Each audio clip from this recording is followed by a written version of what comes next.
If you want to learn how I turned this piece of wood into this charcuterie board, or if you're just curious what it's like to electrocute wood with 10,000 volts, well then this is the video for you.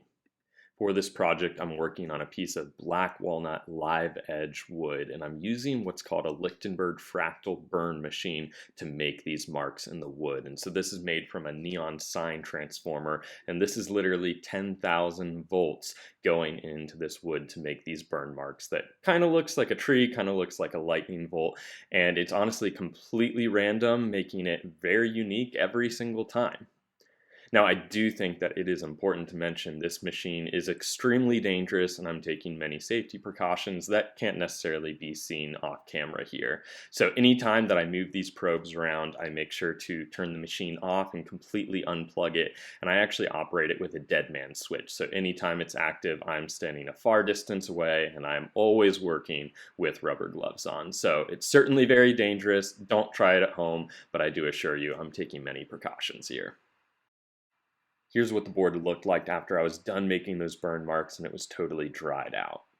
Now in this video I decided to skip all of the boring parts, so me cutting this handle with a jigsaw, me spending hours of sanding, you don't need to see that, you want to see the fun stuff, so we're moving straight on to the epoxy. So I'm filling this knot hole here with some deep pour epoxy and black pigment, and I made sure to tape the bottom so that I don't lose any epoxy through any cracks or voids in the wood.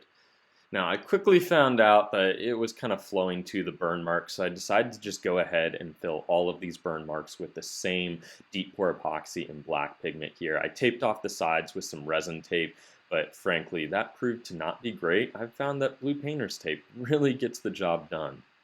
And one of the beautiful things about this deep pour epoxy is that it really leaves very few bubbles. So though I did make sure to pop any remaining ones with a torch, it does a great job of leaving a smooth finish.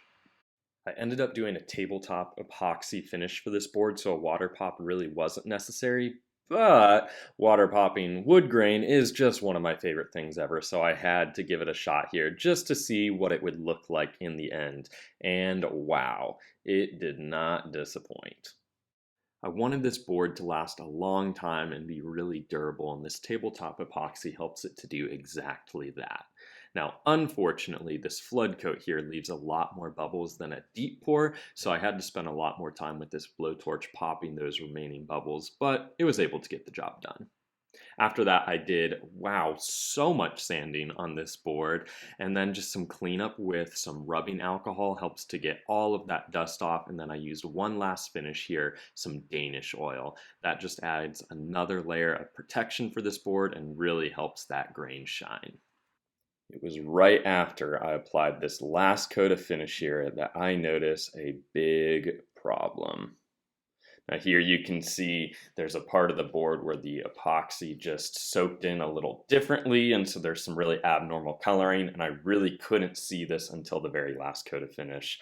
I tried a bunch of different things, but unfortunately I think the only way to fix this problem was to completely redo the last few steps. So I resanded the top of this board completely, got all of that epoxy off, and then did another flood coat here. This was definitely a pain in the butt, but it worked a lot better the second time around, so I think it was worth it just to get consistent protection and coloring all throughout this board. So yeah, that's how you can use electricity to make a one-of-a-kind charcuterie board.